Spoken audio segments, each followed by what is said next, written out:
Hey Knights, so I am doing another reading of the Black Butler.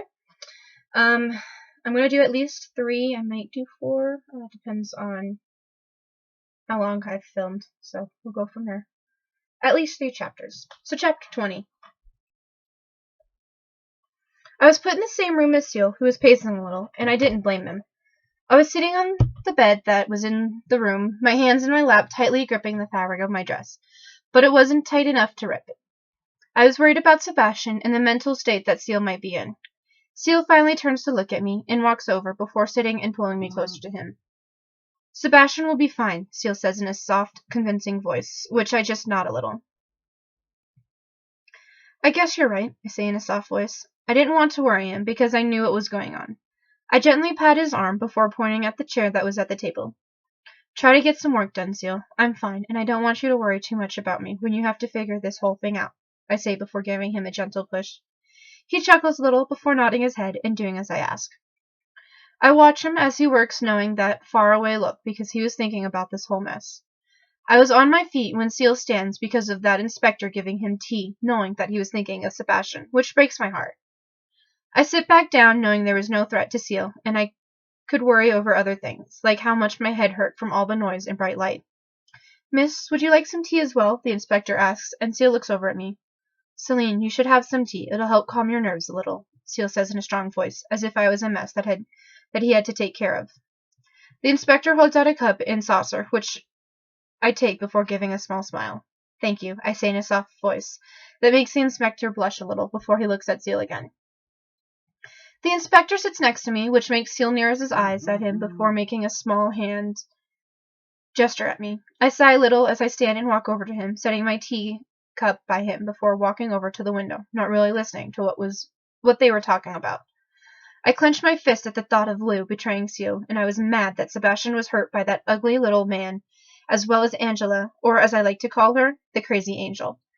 There was a pause in the conversation behind me, but I didn't turn to see what was going on because I was afraid that my eyes wouldn't look right. There was soon a hand pulling on mine, and I turned a little to see Seal. We are alone again. Celine, you look paler than last night. Please, try to get some sleep. It'll make me feel a little better and give me one less thing to worry about, Seal says.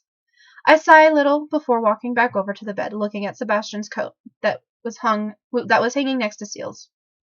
I'll try to sleep, but I'm not going to promise that I will, I say before laying on the bed. The bed dips as Seal sits next to me, and I can feel his fingers in my hair, which makes me relax a little before I drift into a light sleep. Seal's point of view. Celine had this far-away look that like she was thinking of something else, and I could see out of the corner of my eyes that her hands were balled into fists as I was talking. Aberline had left a few minutes after this had happened, and once he was gone, I walked over to Celine. She had stayed up last night as I slept, probably worrying over Sebastian, which I don't blame her for. I was a little surprised when I had convinced her to sleep some, and I sat by her, running my fingers through her hair to reassure myself that she was really there with me, but I think it helped her relax enough to fall asleep. I was a little afraid to move now that she was asleep because it might wake her up, so I stayed next to her on the bed as I think about what had happened and who would set me up a little like this. Sebastian's point of view. So far, what they had done to me hadn't been too bad, and I think about how my young master and Celine are doing. I think that Celine was probably worrying about me due to the small warning she had given me, but who was the man I wasn't supposed to trust? But that thought was soon pushed away from my head when I hear the clacking of heels. I had a feeling that someone was going to show up because the man who had been trying to hurt me had too much to drink, making him pass out. When Angela stood in front of me, I wasn't very surprised that she was here and talking to me. Well, this will be interesting. I couldn't wait to let her know that she was hurting. I couldn't let her know that she was hurting me because then I would let Celine down after I agreed to be strong for her. Before we start, I would like to ask you a few questions about the girl who has been with Seal Phantom Hive on his cases, she asked before cracking her whip near my head. I don't say a word, but pretend to be thoughtful so she would think I was going to tell her. She works for my young master, I say before giving her a look that said I wasn't going to give her anything else on the matter. That was when she had started in on whatever it was she came here to do. I wanted to laugh in her face when she said she wanted to make a deal with me, because all I wanted was my young master's soul and to take my wife somewhere for a nice, long honeymoon. Celine's point of view. I hear Seal get off the bed and lay there, letting him think I was still asleep for a little longer. He sits down and starts on something before crunching the paper, then walking over to me. Celine, we are leaving, he says. I sit up before giving a little nod, and we put on our coats before leaving the room. He holds out his hand to me, which I take, just so he felt like he was telling me what to do. Aberline was giving his little speech about how Seal was alone, which wasn't true, because he had me. Celine, he will listen to you to tell him that he can't do this alone, Aberline says. He looks me over. Seal still has a pawn or two to play, and he's the king. There's nothing I can say that will stop him from what he's going to do. So I will go with him to help the best I can, I say before looking down at Seal, who nods his head. Celine, let's go, Seal says. Then Aberline says he will be on his side. I let Seal pull me to where they have a change of clothes for us. I don't have any women's clothing for you, I'm sorry, Aberline says as he looks up at me. Never mind that. Just get her some male clothes and a hat so she can tuck her hair into it, Seal says before turning his back to me to change. I give a small sigh before walking over to a small outcrop that would hide me as I changed. Celine, here are some clothes. Change quickly, Seal says as he holds them out to me. I take them before hiding myself a little before realizing that I can't get the corset off by myself and was a little ashamed I had to ask for help. Seal, I hate to say this, but I need help, I say, and when Seal walks over, he blushes deeply before looking away. I'll help her, Seal. You're too young to see such things, Aberline says, which makes Seal nod in agreement. Aberline helps undo the lacing quickly before retreating, and I count to 10, listening to how far he had walked. Once I was sure he was far enough away, I changed into the clothes given to me, and tucked my hair into my hat, making it look like it was long in some places, but not in others. I walk over to Seal, who nods his head in approval. Your gloves, miss. You will have to take them off, Aberline says as he reaches for my hand. Seal slaps it away from me before taking my hand. Leave them on like he told you. I don't want a lecture later, Seal says. I nod and we leave, which to be honest was fine with me. As we walk, Seal and Aberline talk, but I keep a few steps behind them so I wouldn't draw any attention to us. We end up in that shop and I believe to be an inn in an orphanage. Seal looks over at me before shaking his head a little like he didn't believe what was happening. I guess he didn't understand why someone like Aberline would want to help him out. I stand behind Seal as they talk to the boy who found the dead body and had seen Ranmau. By the time it was decided to go after Lou, I had a bad feeling in the pit of my stomach. Celine, head back to the manor. I will deal with this, Seal says. I shake my head, not willing to leave him alone. Let me come for you a little while longer, and once I feel it's too dangerous, I will leave. Promise, I will, I say. Seal nods, and we take off. I had almost forgotten about them taking the carriage with that man in it. I stayed with Seal as he questioned him, and smiled once I see Sebastian's contract seal in Seal's eye after calling for him. I would feel a lot better once Sebastian was here to tell me to go back home, and was there to look after Seal. When the bullet started to fly, I threw myself over Seal to protect him, and kept the hiss of pain in, so Seal didn't know that I had been hurt once again. I get off him and let him walk over to Sebastian before I follow him. Celine, thank you for looking after the young master. Please head home, and I will take things from here, Sebastian says before kissing my cheek. I'm glad to see you're fine, Sebastian. Please take good care of Seal. I don't want the two of you to get hurt, I say before kissing him lightly, then turning to kiss Seal on the cheek. Go to my study once you're there and wait for us, Seal says. I nod and watch them leave to go after Lou. Aberline was looking me over now that it was just the two of us. Why did you kiss Sebastian? He asks, a little confused in his voice. I give him a smile as I start to walk away. Aberline, I kiss Sebastian because he's my husband. Please be careful when you go after them, and thank you for whatever you're about to do to help my friend. I know Seal might not get a chance to say it if things go bad, so I will say it for him, I say before starting the long walk to the manor, but decided that I would stop at Undertaker's shop to get some help with getting that bullet out. When I get there, Undertaker leans out of a coffin before giving me a creepy smile. You're the Earl's kitten. What can I do for you? He asks as he walks over to me. I give a little chuckle before looking around. I need a little help. That Seal and Sebastian can't help me with, seeing as how they are on a case. I know you wanted to talk to me last time I was here.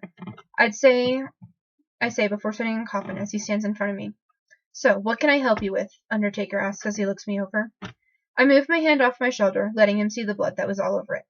I was shot, I say, and he was close to me in a flash. You'll answer my questions if I help you? Under asks as he takes my arm. As much of one as I can give. So do we have a deal, I ask. He nods before telling me what I need to do so he can help me. Once the bowl was on, my arm bandaged, Undertaker offers me a cup of tea. So, where are you from? He asks as he looks me over. I give a small sigh before looking round a little. Not from here, but you knew that already. You asked me once before about that. I've been wondering how you knew that, I say before taking a drink of my tea. He chuckles a little before leaning forward. When I caught you, I could tell something was different about you. I've never seen anyone who would willingly throw themselves at an angel to save a child before, and you had no fear in your eyes, Undertaker says. I nod my head a little before giving a small sigh. I'm from America, and the year I live in is 2013. But it doesn't really matter anymore, seeing as how I am here, and without a way back.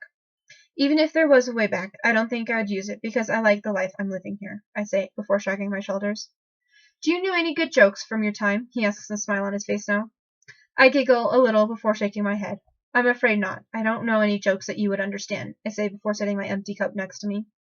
Undertaker has a thoughtful look on his face before leaning close to me. Why wouldn't you go back to your old life? He finally asks. I shake my head a little, not really sure how I wanted to answer this question. I like it here. Things are simple, and I enjoy being with Seal and the others. Yeah, I might miss my family every once in a while, but I would miss Seal and Sebastian just as much if I went home, I say before standing. He gives me a questioning look. I don't have any more time to talk. If I'm going to walk back to the Phantom Hive Manor, then I should go if I want to try and get there before them, I say before giving Undertaker a close-eyed smile. I'm not going to tell anyone about you. How about I give you a ride home? He asks, and I shake my head a little. Thank you, but I don't need it. I really would like to walk, I say, then leave. I would get back before them if I ran part of the way, but for now I was going to walk for a while. Sebastian's point of view. I felt a little bad about leaving Celine behind, but I couldn't do what I needed if she was with us. I was facing Ran Mao at the moment, as the young master went off on his own to find Lao, which might have been a bad idea, but the young master had his gun, so I wasn't too worried about it. I had finally figured out who Celine was talking about. Don't trust Lou, because he had betrayed the young master. I was a little surprised that I hadn't realized it sooner, but then again, I was in a small amount of pain. I was finishing up the fight with Ranmao when the gunshot went off. I knew this fight would be over quickly, and I needed to get to the young master as soon as I could. I look over at Seal when he yells at me to see him running from Lao, who had a sword. I watched Lao as he attacked the young master, and I went to step in, but Ranmao got in my way. I was a little surprised that Alberline had gotten in the way. I was able to stop the second attack and wound Lao. Lao kept talking, and I was waiting for the young master to give me the order to finally end this, because Lao had betrayed him. But they jumped into the sea, which made my job easier. I look over at the young master, who was talking to Aberline. Seal's point of view. We were on our way home, and I thought a little about what Aberline had done for me. I was still a little mad that Sebastian had let Aberline die to save my life. We weren't really talking at the moment, and I wanted to get home and talk with Celine for a while, because she could help me understand why this happened. Once at the manor, I walked straight to my study, Sebastian following me. When we got there, we see Celine sitting on the floor, looking up at nothing. Celine, are you all right? I ask as I walk slowly over to her. She looks at us before giving a little smile. I'm fine, she sniffs, and Sebastian was to her faster than I could move, picking her up before looking her over. You are bleeding. How can you be fine? Sebastian asks, a little worry in his face. Celine pulls away from him before shaking her head a little. Sebastian, I'm fine, really. The bullet only grazed me. Seal, let's go talk for a while. You look like you need to, she says before walking past Sebastian to me. Sebastian had a shocked look, but didn't do a thing to stop her as she walked away. I'm sorry, Celine says as we walk. About? I ask once we get into my room. Celine sits in a chair by my bed as I sit on the bed. Aberline dying. That's what you wanted to talk to me about, right? She asks as she leans forward a little. I nod my head before giving a small sigh. Why did he do it? I ask as I look into her eyes. Celine shakes her head a little before giving a small sigh. I think he did it because you remind him a little of himself when his family dies. Look, I still don't understand why he did it, and the only one who could tell you was him. I'm just glad that you're all right, and I wish he didn't have to die for you to be that way. Celine says as she takes my hands in hers. I was feeling a little better about all of this now that I was talking to someone who understands me. Go take a bath, then go to bed, Celine. We have had a long day, I say before looking away from her. She stands, and I feel her arms around me before a kiss is planting on the top of my head. Forgive Sebastian. He really cares for you, even if he doesn't always show it, she says before leaving. Celine's point of view. Once I was done talking to Seal, I head to my room where I see Sebastian sitting there with a look that I wasn't happy to see. You got hurt. When? He asks when I was in the room. I feel his hands on my hips and I give a small sigh. Before you showed up, I used myself as a shield to protect Seal when they started shooting. Huh, imagine that. Huh, tongue twister. Say shield Seal 3 times fast. That's a great tongue twister. I say as I try to step away from him. His hold tightens and he pulls me closer to him. What did the young master want with you? He asks before kissing my cheek. I give a small sigh before looking him in the eyes that were now fuchsia. He was upset about what happened today. He's a child, Sebastian, and needed some comfort. I say before gently pushing him back, but he wouldn't move. You're going to taint my soul. The pain is good for him, Sebastian says before kissing me. I was in so much shock that I didn't respond to him. Once he pulls back, I use all my strength to push him away from me. I'm going to take a bath, I snap before getting my nightgown, then walking to the bath. I could hear Sebastian moving around in her room as I start the water for a bath. I was really mad at him and might not even sleep in the same room as him tonight. Sebastian's point of view. Celine was mad at me, but I didn't really understand why. It must have to do with her human feelings still being there. I sigh as I walk around the room thinking of a way to make things right between us, but I didn't want her mad at me. I hear her sigh and the sound of water sloshing around, letting me know that she was in the water now. I think about what I had said and couldn't figure what I had done wrong. I pulled a little out my hair before leaving the room to go see if young master needed me to do anything before he went to bed. I leave my room, and once I get into the young master's, he is looking around his room. What took you so long, Sebastian? He asks. I shake my head a little before looking at him. Celine and I had a small argument, I say, thinking he might know how to fix it. Seal gives me an amused look. I see. I'm guessing that she isn't going to stay in the same room as you tonight if she was that mad, he says before giving a small smile. I wanted to slap this brat to get that smug look off of his face. I help him change quickly, not liking the thought of Celine going off without me. Tell me what happened, I might be able to help you, Seal says as he sits on his bed. I sigh a little before raising a hand. I asked her what you wanted, and she told me. I was a little mad at her response and told her that the pain of what happened today was good for you. She pushed me, then stormed off to take a bath, I say before running my hand through my hair. I see. Did you ever stop to think that Celine is a caring person and she wanted to comfort me as well as you? If you give her some flowers and apologize, then she might forgive you and things will be better, Seal says, and I nod my head. Once the young master was in bed, I rushed out to the garden to get some flowers for Celine, hoping that she might forgive me. It doesn't take me long to get the flowers, and I walk quickly up to her room. Celine was sitting on the bed, brushing her hair, but as soon as she sees the calm look on Once she sees me, the calm look on her face turns into a small scowl. I'm sorry, Celine. I was a fool and shouldn't have said that to you, I say before offering her the flowers. She gives a small sigh before standing and walking over to me. Sebastian, I know you don't know what you said wrong, but the fact that you're trying to fix things is important to me. It's been a long few days. Let's get to bed. And tomorrow, take me out on a picnic to truly fix things, she says as she takes the flowers from me before kissing my cheek. I smile a little as she puts them on her side of the bed and then gets into bed. Chapter 21. Celine's point of view. I was glad that Sebastian was trying hard to make things up to me, but he still doesn't understand what made me so upset with him. It had been a few days, and we were talking, but not really touching, until he understood. I was out in the garden when I feel hands on my waist and lips on my neck. My lady, come inside, please, Sebastian says, his breath washing over where he had bitten me on our wedding night. I sigh a little and let him pull me in and up to our room. I gasp a little when I see new flowers in the vase by the bed and rose petals on the bed leading to the bath. Sebastian, what is all of this? I ask in a shaky voice, which makes him chuckle a little.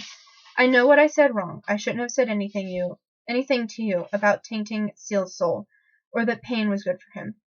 I thought you would understand what I was talking about until I remembered that in many ways you're still very human, Sebastian says before spinning around, so I was looking at him. I give a small nod before looking up at his face. He was smiling a little before he leans in and gives me a kiss that was sweet, yet not so sweet, gentle but kneading and warm. When he pulled away, I wanted to yell at him to kiss me again, but didn't when he picked me up and carried me into the bedroom. You should take a nice warm bath now, my lady, then have tea with the young master, Sebastian says before kissing the top of my head and leaving me alone. I give a small sigh as I sit in the warm water that had rose petals in it, which makes the bathroom smell amazingly lovely, and I wasn't sure if I wanted to get out any time soon. I close my eyes as I sit there, not really worried about what would happen if I fell asleep in the bath. I jump a little when I hear a noise like someone coming into my room and realize that the bath water around me was now cold. I was about to get out of the bath when Sebastian walks in, a small worried look on his face. Celine, are you all right? Sebastian asks me when he sees me.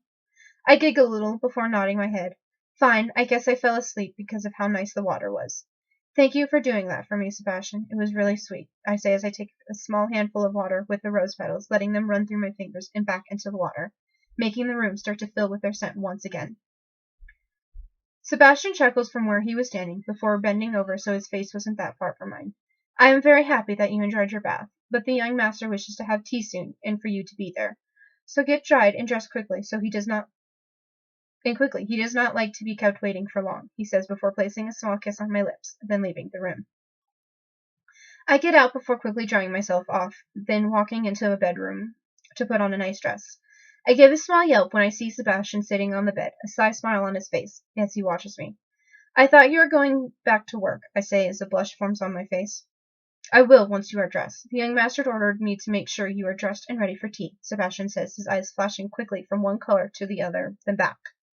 I shake my head a little as I walk behind the changing screen and pull on the undergarments before the underdress. You know, at first I hated this thing. I still do, because it's silly and uncomfortable. Do I really have to wear it in heels today, Sebastian? I say as I hold up the corset, not too pleased that I might have to wear it today. There were days where I was lucky enough to get dressed without Sebastian in the room, and I wouldn't put that death trap on unless he noticed it, but he always does. Yes, Celine, you have to wear it. It would be very unladylike if you didn't, Sebastian says as he walks over to me as if I was some kind of animal he was hunting. I huff a little, and when I wasn't paying close attention, he grabbed the corset from my hand and was putting it on. I hate it, I say with another huff, and he chuckles from behind me. You may hate it, my lady, but you must wear it every day, Sebastian says as he finishes his work. I shake my head a little, and he spins me around, so I'm looking at him. How are you feeling? I have been a little worried about you since the night I changed you into a demon, Sebastian asks, before placing little kisses all over my face and neck. I don't know. Normal, I guess. What should I be feeling, Sebastian? I don't like to have you worried over things, I say before leaning my head onto his shoulder. He runs his hand through my hair a few times before giving a small sigh in relief, before pushing me back from him. The young master is waiting for you, he says, then pulls out a dress for me to wear. I sigh before letting him pull it over me and put the heels on that he insisted I wear. We walk hand in hand down to Seal's study, and once there, I follow Sebastian in. Seal was working and had a small scowl on his face. That upset me a little to see. I walk over to him before placing a hand gently on his shoulder. His head snaps up and looks over at me as if to yell, but relaxes a little when he sees it's only me. Good morning. How have you been feeling the last few days? Seal asks before looking back at the papers on his desk. I sigh before taking a small step back. I'm fine, Seal. I was worried about how you were doing. I guess my worry was over nothing, I said before walking over to the window in his study. I knew he had stopped what he was doing to look at me. Seal huffs a little before the sound of his chair moving is heard and footsteps behind me. I feel his hand brush against my arm as he stands by me looking outside. I did not need to worry you so much. Thank you for it all, though. That makes you a good friend, and I need that now more than I would like to admit, Seal says before looking up at me. I shake my head a little before looking down at him. I told you once, and I will tell you again. I would risk my life to save yours, even though I know what is going to happen. I still care about your well-being. Now Sebastian said it was time for tea, so shall we? I ask before offering him my arm. Seal takes it, and we walk back over to his desk, where he holds out a chair for me before giving me a smile. Sebastian's point of view. It was nice to see Celine acting normally around the young master. I was glad that she finally forgave me for what I had done wrong. I was a little mad that she had said that she would die for the young master, but at the same time was filled with pride. I serve them tea and leave the room to go check on the others when I notice the paper for the day, so I read it quickly before deciding that I would give him information regarding it. When I get back to his study, the young master and Celine weren't there, and I find them in the dining room. I hand over the paper to the young master before telling him about the Eiffel Tower. Celine stiffens in her chair before shaking her head a little. I didn't think much of it because the young master replays I don't think much of it because of the young master's replies, so I decided to tell him a story as I put a fresh cup of tea in front of him, making him ask me a question about it. But I could see Celine laughing silently next to him. As we talk, I notice Celine stand and leave the room. So when the young master is done with me, I leave only to see that Myron was using shoe polish, thinking it was wax. There was a boom, and Barn came walking out, coughing with some dynamite in his hand. I was a little shocked and hoped that Selina had gone to her room and not to the other kitchen that was by the one Bard had just blown up. I head off to make lunch after telling Bard to clean up. Celine's point of view.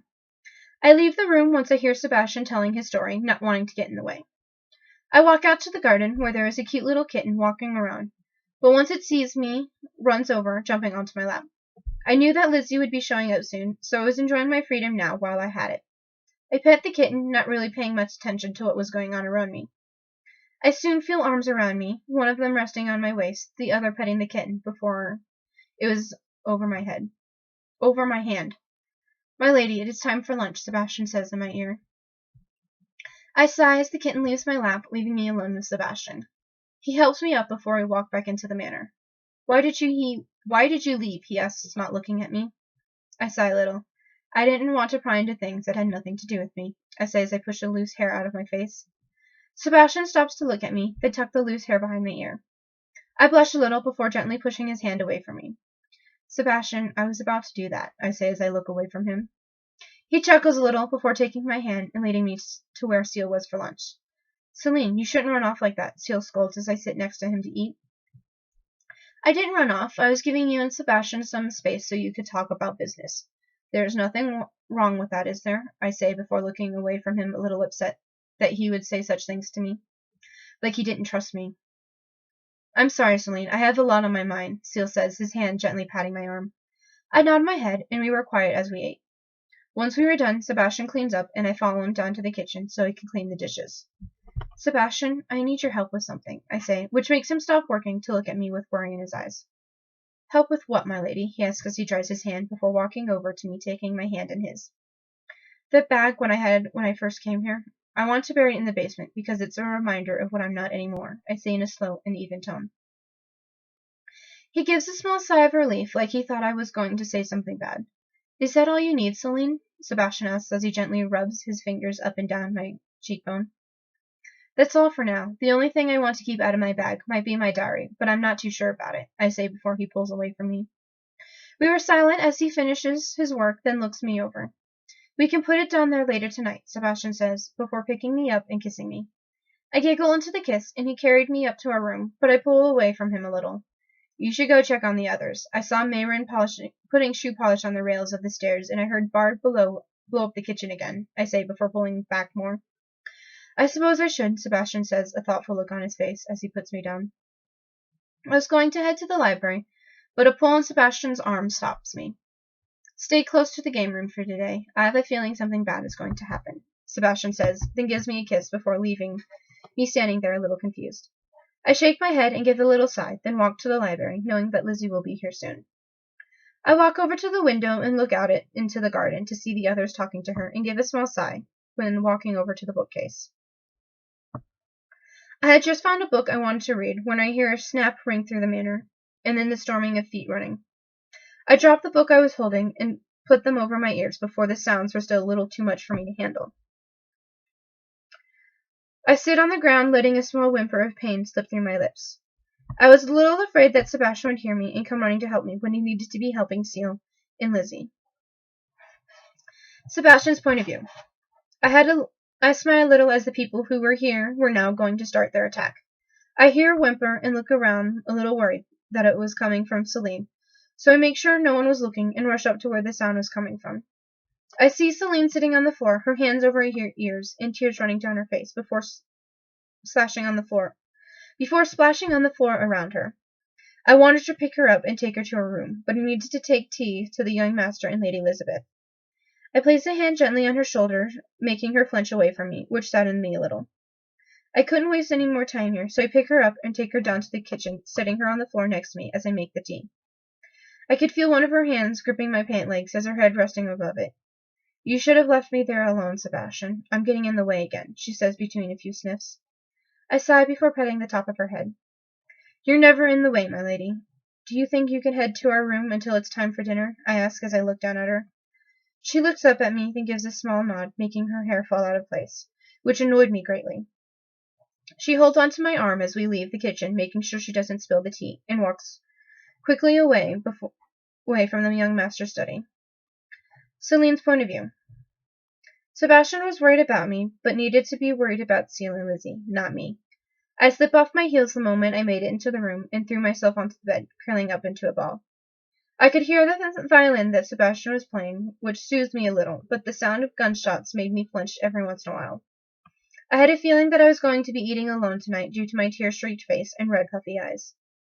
I don't know how long I lay there crying, but all the sounds outside were dying down, which means the fighting was done.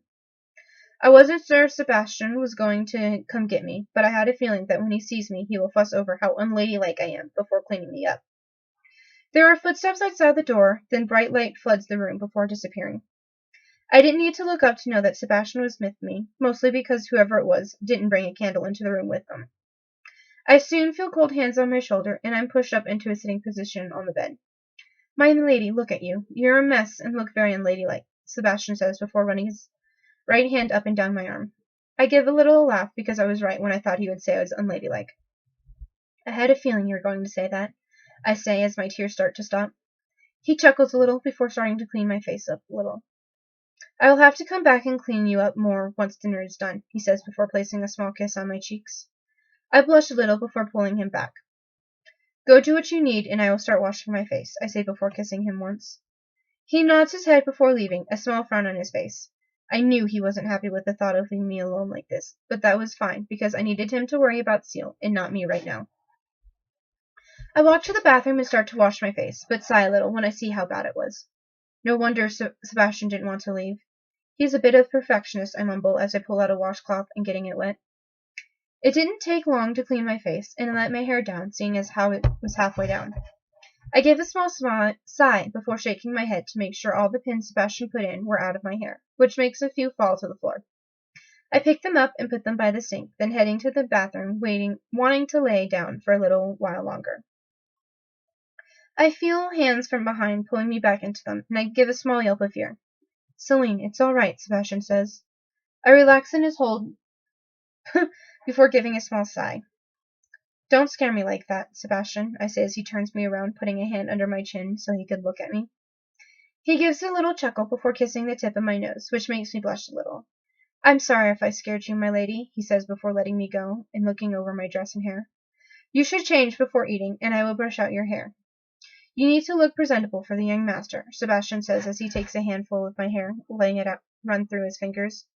I shake my head a little and turn my back on him before walking over to where my dresses were. I was about to pull one out when a hand grabs my wrist, making me let go of it. Celine, I believe that this dress will look better on you, Sebastian says as he moves my hand over to one of the few he had made.